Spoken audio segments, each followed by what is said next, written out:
Bonjour, nous allons commencer le deuxième épisode du cycle des webinars. Un audit de sécurité, ça sert à quoi? Ce deuxième épisode est consacré à l'audit externe. Tout d'abord, je présente Certiliance et je me présente moi-même. Certiliance donc, est une agence d'experts en sécurité informatique indépendante créée en 2008, qui fête ses 10 ans cette année.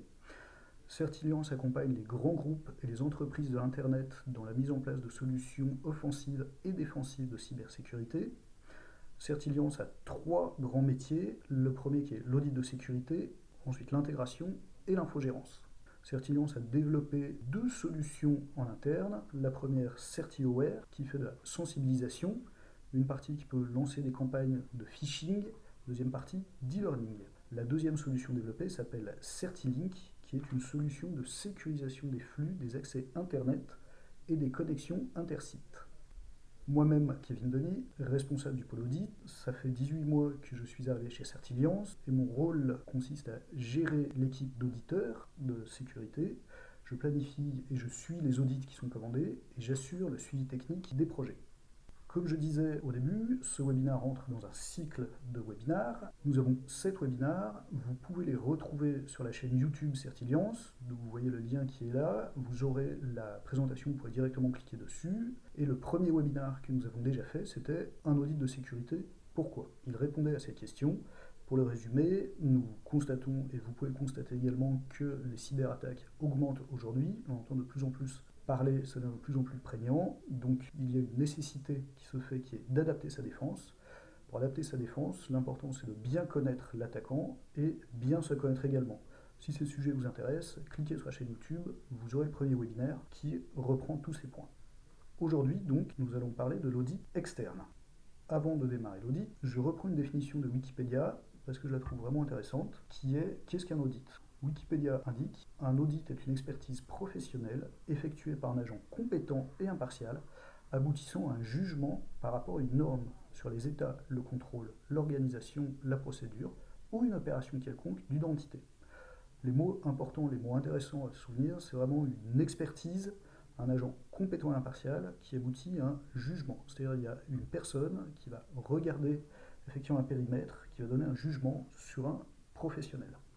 Ce webinaire se découpe en 3 parties. Donc tout d'abord, on explique un petit peu qu'est-ce qu'un audit externe. Ensuite, nous expliquons l'audit en 5 phases tel qu'il est fait, tel qu'il est effectué par Certiliance, par nos auditeurs, en détaillant chacun des 5 points. Et enfin, nous terminons par les bénéfices qu'en retire l'organisation ou l'entreprise qui a demandé un audit externe et qu'est-ce qu'elle en retire. Donc, qu'est-ce qu'un audit externe? Si on regarde précisément la définition, nous avons vraiment l'audit externe. C'est un audit réalisé depuis Internet et qui vise aux ressources qui y sont exposées. Internet, on l'appelle le réseau des réseaux. Votre réseau d'entreprise est connecté à d'autres réseaux, dont Internet. Internet a accès à votre réseau d'entreprise. C'est schématique, mais c'est un petit peu l'idée. L'audit externe, c'en est un qui est effectivement très proche de la réalité, puisque votre réseau d'entreprise, il est scanné en continu. Si vous regardez un petit peu sur vos périmètres externes, il y a des robots qui vous scannent en permanence. Il y a des gens qu'on appelle script kiddie, des enfants un petit peu curieux, un petit peu qui veulent tester des outils, qui testent un petit peu au hasard et qui finiront bien par taper vos adresses IP, vos sites à vous. Ça peut aussi être beaucoup plus ciblé des concurrents ou des mercenaires qui vous veulent directement du mal, vraiment qui vous ciblent, ou des virus qui continuent d'attaquer. L'image est assez parlante, c'est vraiment en continu des vagues qui viennent là et qui essayent d'éroder en permanence vos défenses et pour essayer de rentrer dessus. Dans notre cas, l'audit externe, c'est vraiment l'ingénieur sécurité qui va prendre la place d'un hacker, qui peut prendre la place effectivement d'un robot automatique, de quelqu'un de motivé qui veut vous attaquer, et qui va vraiment essayer de taper au maximum afin de tester et vraiment évaluer toutes vos défenses. Et son but, c'est de les contourner. Est-ce que déjà vous avez des défenses en place? Est-ce qu'il les voit? Est-ce qu'il réussit à les outrepasser, à les contourner, à les avancer et à avoir des actions qui peuvent être vues comme malveillantes pour vous? Dans ce cadre, la définition du périmètre à attaquer est vraiment cruciale pour vous. Il ne faut pas non plus demander effectivement à un auditeur d'attaquer absolument tout. Si c'est trop vague ou trop large, l'ingénieur sécuritaire aura assez fin, mais ça risque de demander un temps extrêmement long. La deuxième chose, il ne faut pas demander un périmètre beaucoup trop restreint, Parce qu'il faut savoir que face à vous, vous avez des pirates qui vont toujours essayer d'aller au plus simple. On reprend un exemple, si vous avez une porte et que vous demandez à évaluer la serrure, c'est peut-être un petit peu léger parce que le pirate il peut essayer de rentrer par la fenêtre. L'exemple que je donne sur la slide également, c'est on nous demande quelquefois d'analyser les parties payantes, des parties de paiement, parce qu'on comprend bien que c'est crucial. Un site web marchand a envie effectivement de repasser ses commandes et que le paiement soit effectif et soit fait, mais c'est peut-être pas la seule chose à tester. Un site web marchand contient des données personnelles et un pirate peut être éventuellement beaucoup plus intéressé par des données personnelles que par des cartes bleues ou des paiements. Également, on peut tester depuis Internet avec ou sans compte. De plus en plus de sites web demandent effectivement d'avoir un compte d'accès. Vous avez un login, un mot de passe. Ces logins et ces mots de passe peuvent se trouver. Un pirate peut en créer un. Il n'y a pas de problème. Un ingénieur sécurité, un auditeur, peut tester votre accès avec ou sans votre compte. Donc c'est vraiment le petit schéma qu'on voit sur la droite. L'ingénieur, il peut se mettre dans la peau, effectivement, d'un hacker, d'un fournisseur, d'un client, de tout ce qu'il veut. Il rentre sur le périmètre que vous lui avez fourni, qui a pu être discuté effectivement avec les ingénieurs en vente de certilience ou que vous connaissez bien, que vous voulez faire tester. Et effectivement, après, il teste ce que vous lui demandez de tester. Donc une application, un produit, un site internet, une connexion sans fil, de la téléphonie, de la sécurité électronique, les éléments qui composent le SI, des salles accessibles au public, du paiement en ligne. Et l'ingénieur va vraiment essayer d'attaquer ça exactement de la même manière que ferait un attaquant. Alors, on constate quand même aujourd'hui, les années passent, la surface d'attaque diminue beaucoup, puisque de plus en plus d'entreprises ont installé des équipements de sécurité, ce qui permet déjà effectivement d'éviter d'être piraté extrêmement rapidement, puisque tout ce qui est bot et scan automatique sont souvent bloqués. Les virus également sont souvent bloqués. Généralement, les entreprises ont par défaut un firewall et un antivirus, ce qui permet quand même déjà, on va dire, la majeure partie du flow, la majeure partie effectivement des attaques reste contenue. Maintenant, on constate que malgré ce firewall, malgré ces antivirus, les pirates entrent quand même dans les systèmes d'information des entreprises. À partir du moment effectivement où on a une connexion entre deux réseaux, un pirate va tenter d'exploiter la connexion. Assez souvent, on se rend compte que ça va beaucoup dépendre de la motivation du pirate. Par exemple, est-ce que vous avez de la chance, si le pirate trouve le trèfle à 4 feuilles, il trouve la clé, il peut rentrer et ensuite après il peut faire un petit peu ce qu'il veut sur votre SI. Je vais passer une petite bande dessinée, c'est un petit site web Comic Strip qui effectivement raconte toujours sous forme de bande dessinée des petits événements dans la vie des entreprises. Donc on voit effectivement la vie d'un projet, ça peut s'adapter à tous les projets. Donc niveau sécurité, on avait dit qu'on recruterait un mec, mais ce n'est pas encore le sujet du jour. On le développe. Ensuite, le projet est presque terminé, il fera un audit. Mais effectivement, comme souvent on l'entend, c'est plus tard parce qu'on n'a pas le temps, on n'a pas le budget. Ensuite, ça fait 10 jours effectivement que c'est en prod, toujours pas eu de test de sécurité, on n'est pas tranquille. Effectivement, c'est pas à la minute, on est scanné en permanence. Si vous avez un firewall, ça peut arriver. Mais effectivement, quand on voit dans la dernière case, le site est down, on s'est fait pirater. Comment est-ce qu'on a pu laisser faire ça? La réponse est dans les 3 cases précédentes. Un audit de sécurité, effectivement, aurait pu aider à trouver effectivement une des failles qui est restée, qui est laissée passer au travers de tout ce qu'il peut y avoir comme assurance qualité, comme développement. La faille était là, le site a tenu 10 jours. On voit effectivement le site a tenu 10 jours, le 11e jour, effectivement, le site est down. Je vais vous donner deux histoires. La première, c'est un client, je vais appeler effectivement, on va le garder anonyme, client A. Il avait oublié un serveur qui était dans son réseau, il était connecté à Internet, il l'oublie un peu, et puis il a un firewall. Il a eu confiance dans le firewall. Puis, ce client s'est fait compromettre, on a dû intervenir pour comprendre ce qui s'est passé. On s'est rendu compte qu'un pirate avait scanné pendant 3 mois en continu, effectivement, tout le range IP de ce client jusqu'à tomber effectivement sur ce serveur. Il trouve ce serveur un petit peu oublié, il n'était pas à jour, il avait un mot de passe faible, il réussit à le trouver, il en prend le contrôle, il rebondit sur le SI, et par cette petite porte d'entrée, il a pu compromettre entièrement le système d'information. Il se trouve que c'est une entreprise qui a un système de production connecté effectivement contre le système de production. Il y a eu à peu près 1 mois d'impact sur le système de production parce qu'il a fallu le couper en urgence, le temps de le remettre, de nettoyer, de continuer, de vérifier, d'analyser, de nettoyer vraiment toutes les traces. Donc c'était vraiment un impact quand même très très très lourd. Et pour cette entreprise, ils ont mesuré leur perte du chiffre d'affaires entre 8 et 10%. Donc pour un simple serveur oublié derrière un firewall et on va dire 3 mois d'attente d'un pirate, ils ont eu finalement 10% de perte de chiffre d'affaires. Vous dire si c'est effectivement important. Une deuxième histoire, c'était une école, donc une école classique, il y avait un site web vitrine qui présentait effectivement le site de formation, les professeurs, les photos de l'école, etc. Ce serveur web, un pirate est venu, a trouvé une faiblesse, il a pris le contrôle de ce site web et il l'a laissé fonctionner. Ça intéressait beaucoup le pirate d'avoir un site web qui marche bien, sur lequel il s'était fait son petit coin à lui pour être tranquille. Il s'en est servi pour déposer des fichiers malveillants, il a posé vraiment beaucoup et ils s'en servaient comme base d'attaque pour attaquer d'autres sites. Donc la source semblait provenir effectivement du site web de cette école. Cette école s'en est pas rendu compte tout de suite. Par contre, les sites attaqués et les fichiers malveillants qui étaient dessus, qui servaient à d'autres attaques, s'est fait détecter et Google a choisi de référencer ce site comme étant malveillant. C'est-à-dire vous cherchiez le nom de cette école sur Google, vous tombiez sur un message assez inquiétant qui disait ce site web est malveillant, il peut endommager votre ordinateur, ne cliquez pas dessus, c'est à vos risques et périls. Et il y a effectivement eu un petit peu de malchance puisque Google l'a référencé la veille du jour des inscriptions pour l'année suivante. C'est-à-dire que tous les étudiants qui voulaient s'inscrire sur cette école, chaque fois qu'ils cliquaient dessus, avaient un message assez angoissant qui disait ce site est malveillant, n'allez pas dessus. Effectivement, le nombre d'inscriptions a chuté il a vraiment chuté terriblement. L'école a dû effectivement travailler difficilement, a dû rappeler tous les étudiants au téléphone. C'était extrêmement long. Sortir des listes noires de Google pour dire que le site était de nouveau sécurisé, c'était également extrêmement long. Et il y a eu d'énormes pertes d'image de marque, parce que bon, ça a beaucoup fait rire les étudiants, un petit peu moins les services administratifs de l'école, qui voyaient effectivement beaucoup d'inscriptions, ce qui est dommage.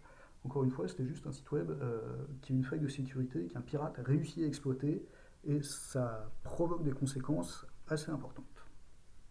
L'audit en 5 phases. Certiliance réalise ses audits en 5 phases. Le premier, c'est recherche d'informations passive, puis recherche d'informations active, ensuite recherche de vulnérabilité, exploitation des vulnérabilités, et enfin évaluation et synthèse.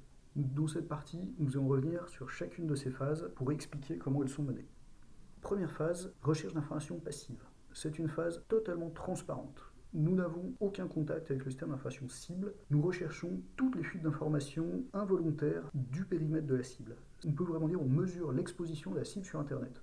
On va chercher les noms de domaines déposés, on va chercher les rangs IP qui ont été achetés, les noms de domaines email, on va regarder sur les forums, on va regarder sur LinkedIn. Est-ce que vous avez laissé des traces? Est-ce que quelqu'un a pu dire à un moment quelque part nous avons installé le nouveau logiciel XYZ, ce qui permet après aux auditeurs de savoir que vous utilisez le logiciel XYZ.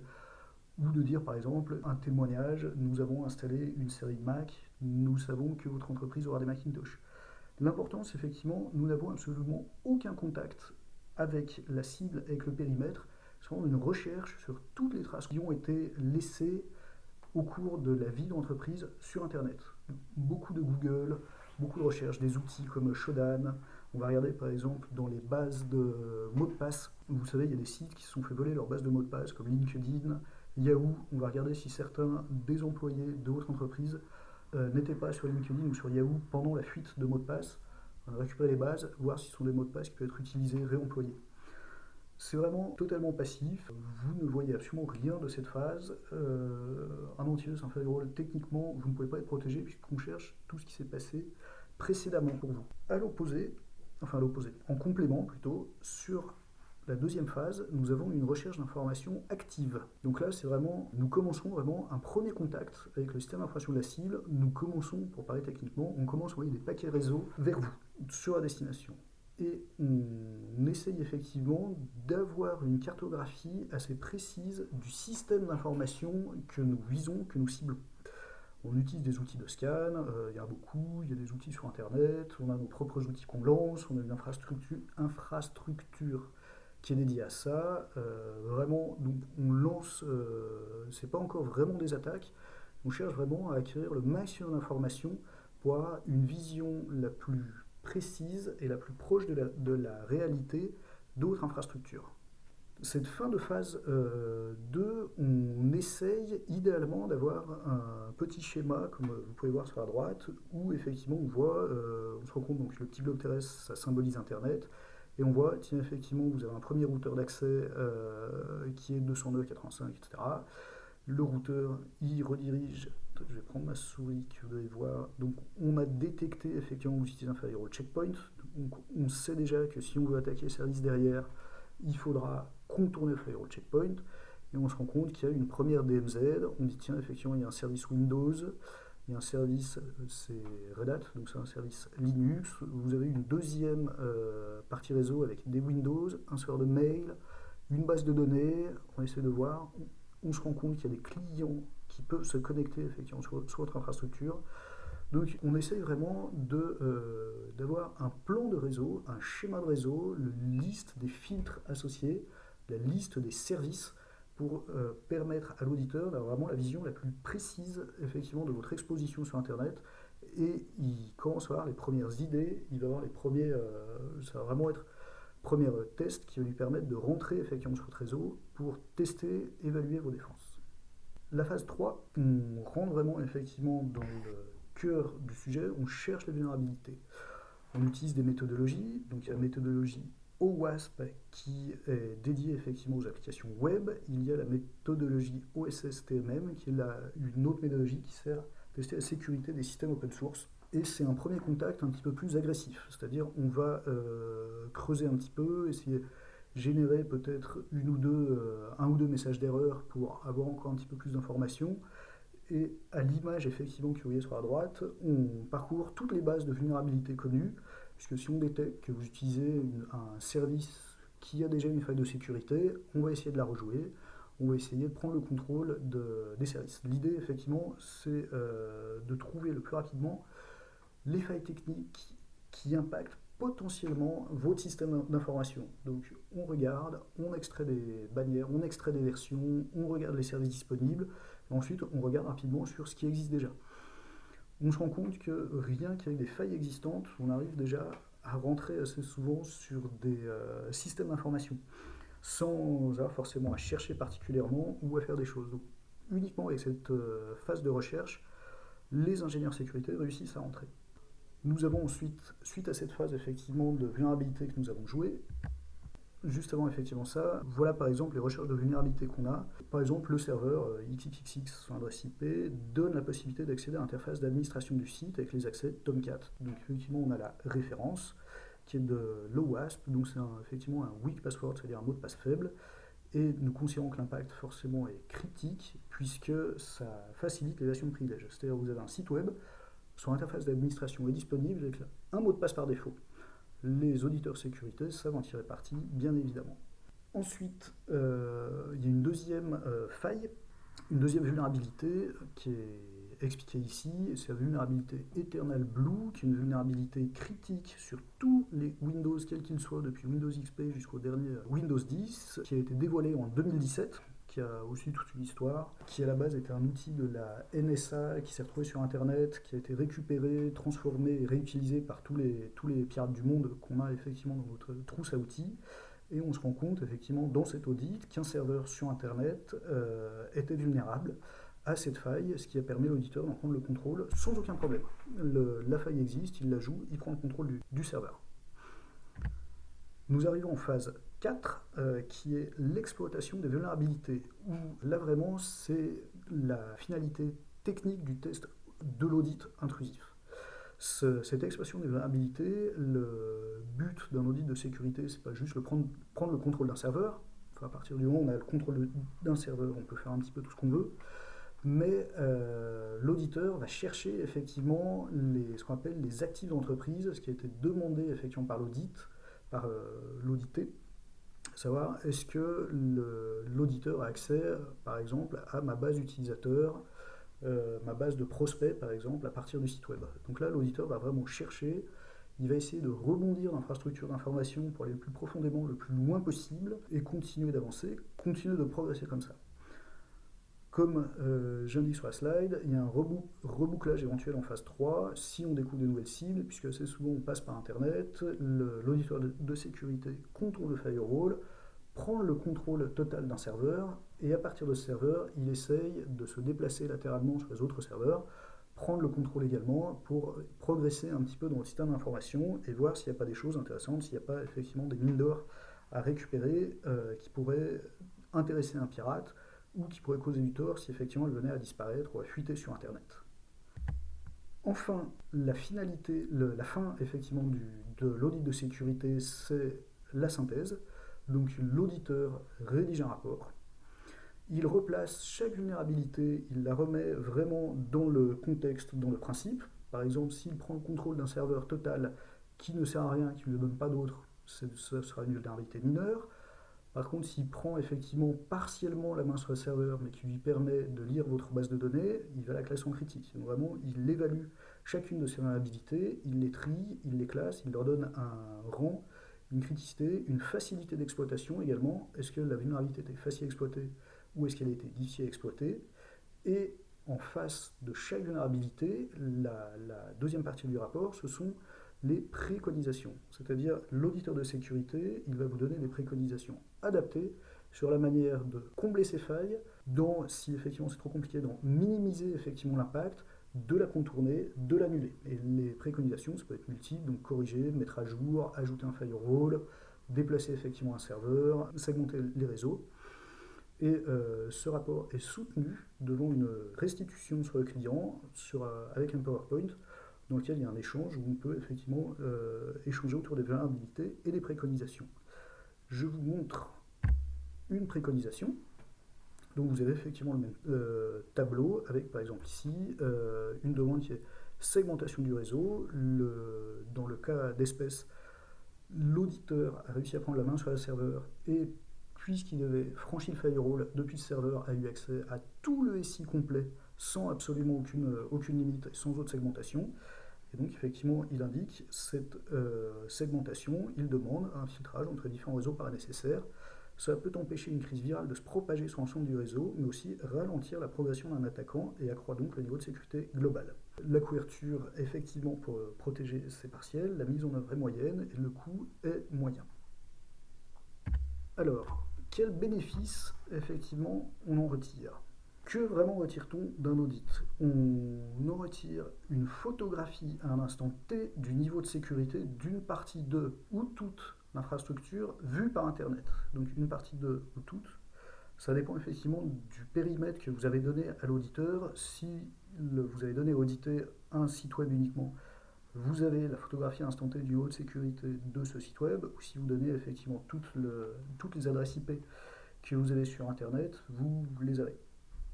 La deuxième chose, vous obtenez, c'est vraiment important, une liste de vulnérabilités qui sont pour chacune d'elles détaillées, elles sont triées par importance pour vous, et elles sont associées pour chacune d'elles avec des préconisations.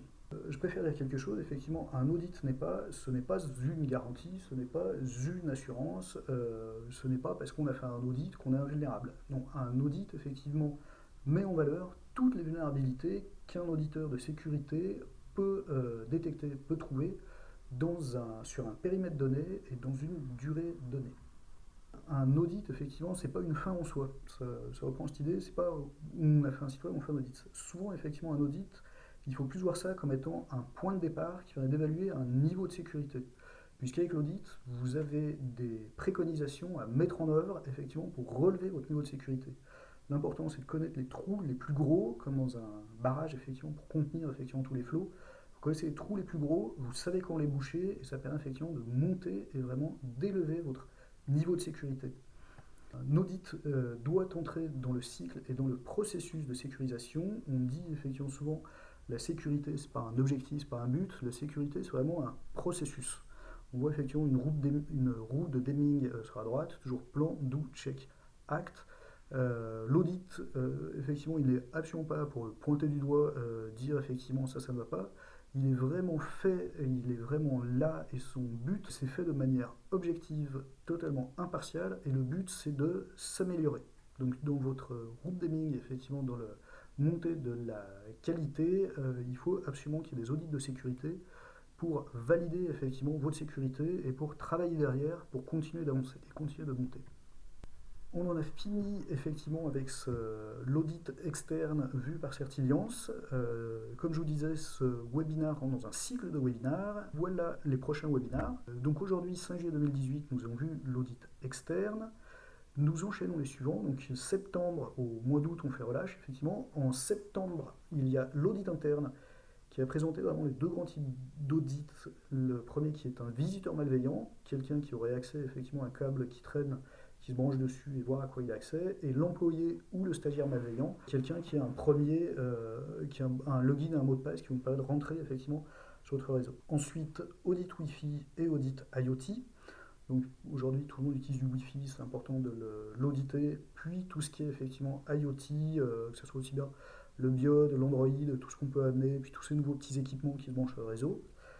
En novembre, tout ce qui est social engineering, phishing ou appel téléphonique.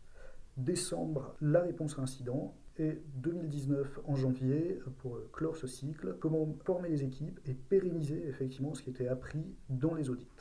Si vous avez des questions, nous sommes là pour y répondre et vous pouvez poser des questions sur le chat, je vous répondrai. Merci beaucoup pour votre écoute.